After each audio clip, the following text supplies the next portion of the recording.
I'm Pastor Steve Talmage at Love of Christ Lutheran Church, along with Pastor Nanette Christofferson. We tried to provide a brief introduction to two of the assigned Bible readings. This Sunday, October 12th, 2025, we're going to look at the Gospel of Luke 17, verses 11-19. We continue to work through the Gospel of Luke as we come to the end of the church year, and then we'll shift into the Gospel according to Matthew. But here we have a familiar story that we often hear on Thanksgiving Eve. It's another story of Jesus healing somebody. It links to the Old Testament first lesson, healing of Naaman of his leprosy, because we have 10 lepers in this story. So this tells the story of Jesus healing 10 men with leprosy, but only one, a Samaritan, returns to thank him. This passage emphasizes gratitude, faith, and Jesus' outreach to the marginalized, illustrating the value of recognizing and giving thanks for divine mercy. Again, if you've been watching these videos or watching our services online or in person, Jesus is on his way to Jerusalem to die for the sake of the world, and he's bringing very clear messaging that as people who are following the path of Jesus, we have a responsibility to care for the marginalized, the vulnerable, the sick, the poor, the needy around us. That's been a characteristic sign of the body of Christ for the 2 centuries or 2 millennia that the church has been around. And we get into problems when the church becomes more preoccupied with the institution and protecting itself from the outside world, rather than being the body of Christ, entering into the brokenness of sin and the messiness of life, being agents of divine mercy, as we've been called as followers of Jesus. So he's going through the region between Samaria and Galilee. This is a potential path. We don't know for sure. You see a little dotted line. He could have gone that way to avoid Samaria, which would be the Jewish traditional route to avoid mixing with Samaritans. But as we know, Jesus is a border crosser. He has no problem crossing thresholds that bring people of different backgrounds together for the sake of being a witness to the inclusive, broad mercy of God. Verses 12-13, as he entered a village, 10 lepers approached him. Keeping their distance, they called out, saying, "Jesus, Master, have mercy on us." I don't think there's anything significant about the 10, but they're keeping their distance because Jewish law and cultural practice was leprosy was contagious. They were unclean, and so they had a responsibility to let people know they're coming near somebody with this dreaded skin disease. And it's a disease that causes you to live outside your village, outside your home, and you're dependent on the kindness and charity of family and friends and strangers. And they're asking for mercy. They see Jesus as a Lord, Master, and they're crying for mercy. The behavior of the lepers in Luke 17 is shaped by several important factors. Lepers were treated as ritually unclean and were forced to live in isolation from the rest of society. And they were excluded both from their community life, but also they couldn't go to synagogue, they couldn't go to the temple.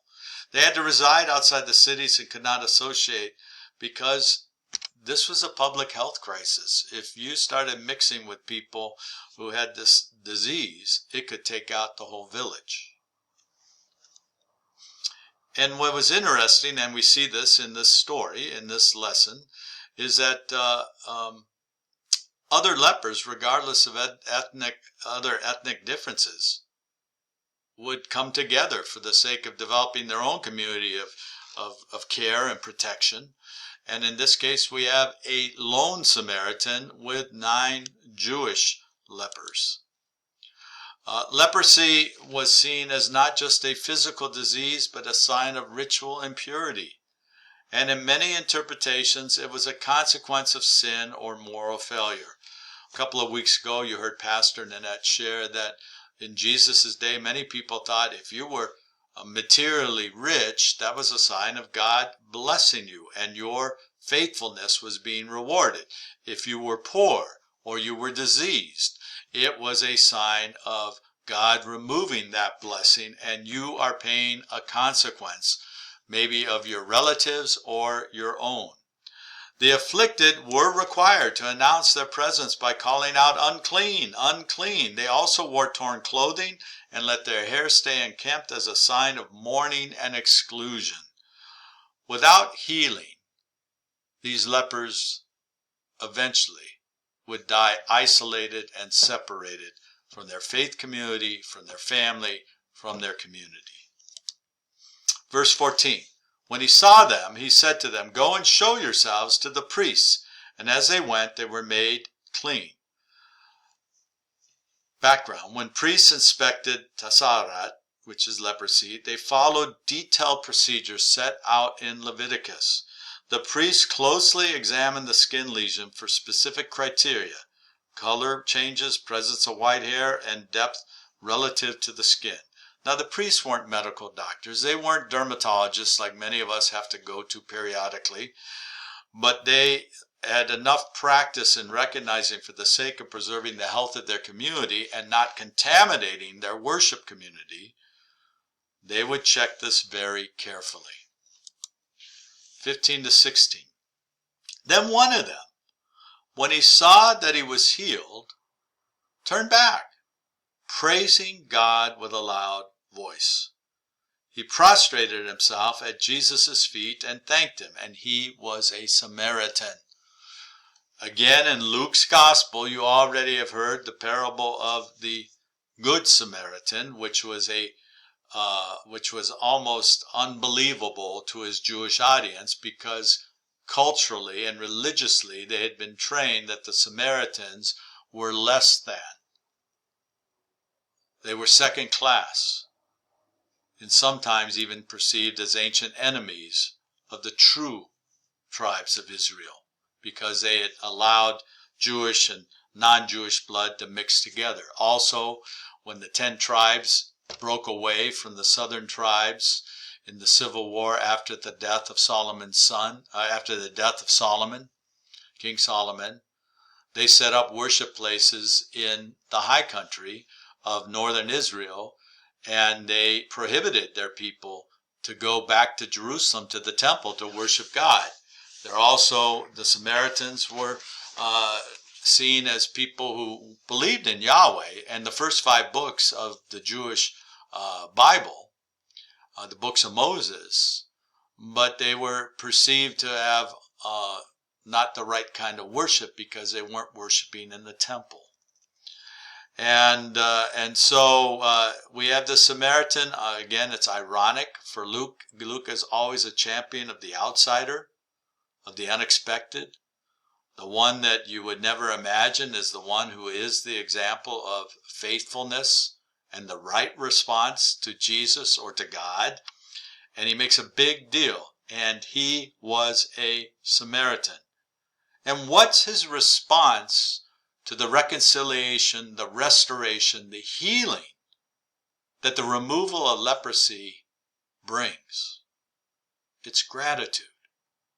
It's thanksgiving.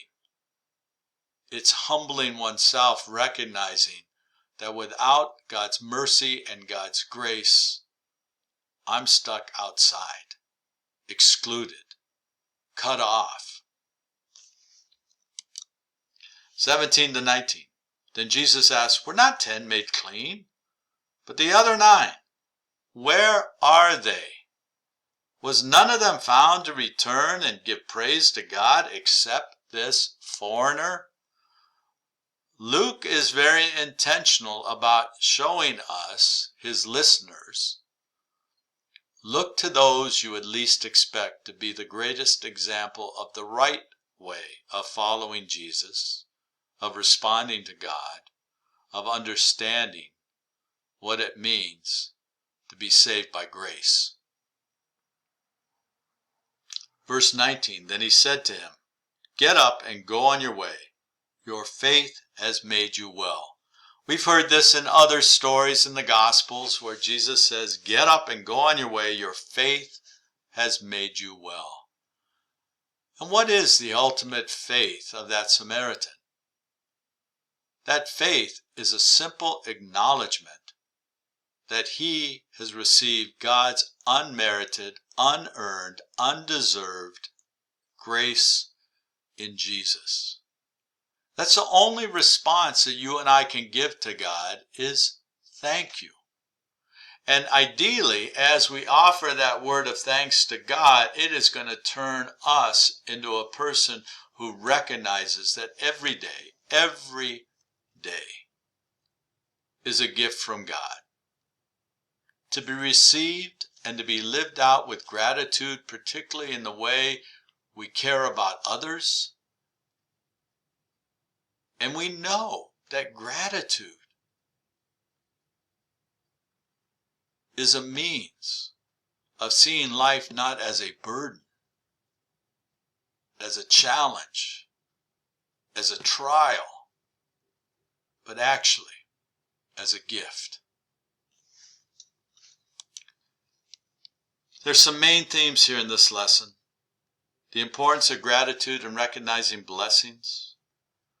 Jesus' compassion for marginalized and outcast people. And the link between faith, gratitude, and spiritual well-being. God bless you as you enter into this Sunday of praising God for a gift not deserved, but a gift given that restored many, but really only one, recognized who the source of that gift was. And it's Jesus. And that's what we celebrate every Sunday. God bless. Take care.